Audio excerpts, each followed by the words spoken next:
Kasi sabi nila is stop hiring na nga daw po ang Poland.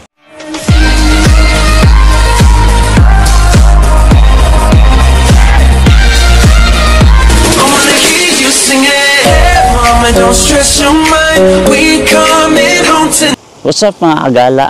So, isa na naman pong informative vlog ang ating tatalakayin ngayong araw.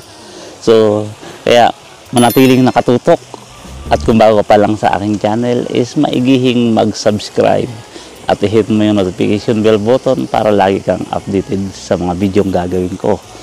So, bago tayo magsimula mga kagala is inaanyayahan ko rin kayong follow nyo ako sa aking Facebook page na Arnel OFW Poland. So kasi minsan nagsishare din ako ng mga information doon or nagsishare ako ng mga job hiring. Kasi sabi nila is stop hiring na nga daw po ang Poland.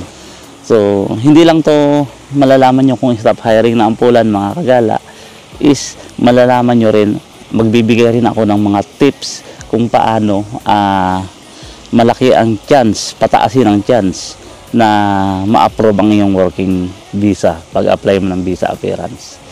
So, tayo mga kagala, kung yung mga dahil nakapag-subscribe na kayo, magsimula na tayo.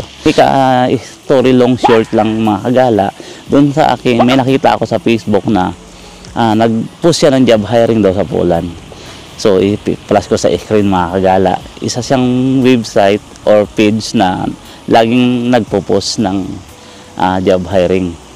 So, hindi napagkaalamanan napakalalim.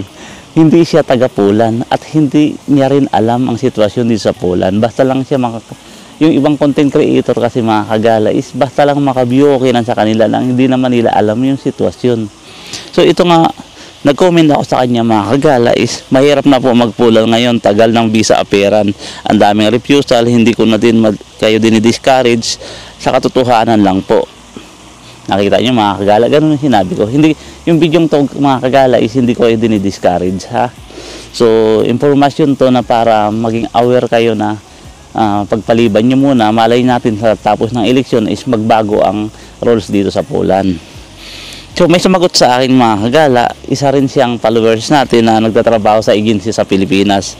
Sabi niya, kahit naman sa Pinas, alam ng nasa agency ako boss, talagang total stop kami ng Poland. Laging damage ginagawa ng BLS at embassy. So yun nga, dahil nga sa tagal siguro ng process, kaya pina-stop niya na yung ng agency nila yung pag-hire sa Poland. Guys, ito nga agency na nag-stop mismo sila yung sa Pilipinas na agency.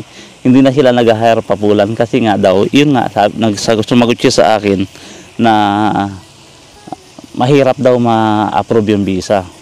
Lalong-lalo na kung factory workers. So, ngayon dadako na tayo mga kagala kung paano naman matumaas ang chance natin na ma-approve ang visa sa Poland. Ganito yung mga kagala, kung highly skilled worker ka o skilled worker ka mga kagala, is mataas ang chance mo na ma-approve ang visa mo. So, pangalawa mga kagala, so baka magtanong kayo kung ano yung mga skilled worker, katulad ng inyong lingkod, isang cook, massage therapy, or painter, or construction worker, welder, or mga iba pang skilled worker. Pero aside sa factory workers, ngayon mga kagala is hindi ko kayo dinidiscourage, is palagpahin nyo muna yung mga panahon dahil election, baka mas maraming magbagong roles at madali na kayo makapunta rito.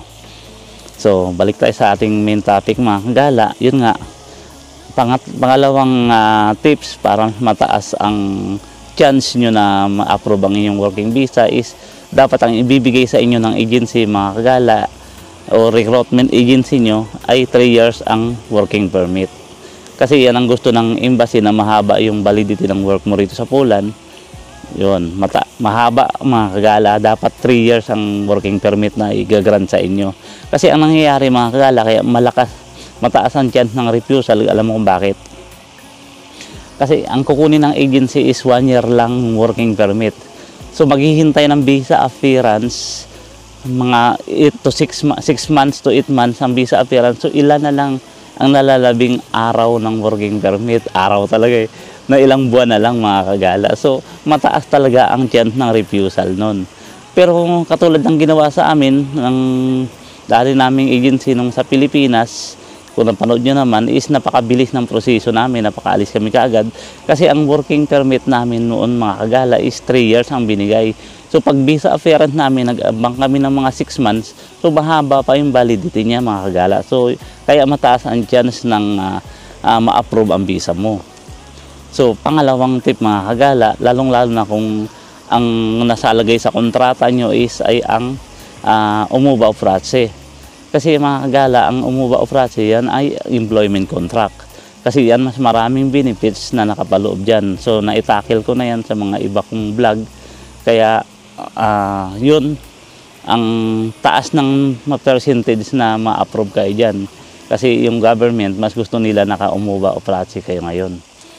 So may binlabas nga na rules nung nakaraan na katulad ng tinakil ko na ang nakamandate contract is mahihirapang mag-renew ng TRC. Pero hindi ko alam kung naipatupad yung law na yan kasi marami pa rin mandate contract ngayon.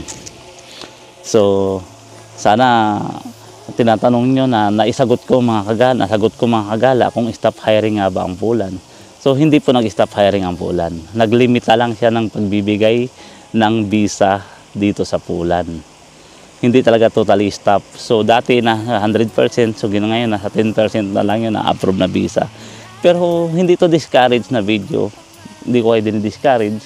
Yun nga sinasabi ko para maging wag muna kayo magpapulan sa ibang part na muna ng EU. Yun. Kasi kung sa ngayon, pero kung skill worker ka mga kagala is walang problema. Mas mga in-demand ang mga skill worker dito na trabaho sa Pulan. So, yun. Hanggang sa muli mga kagala.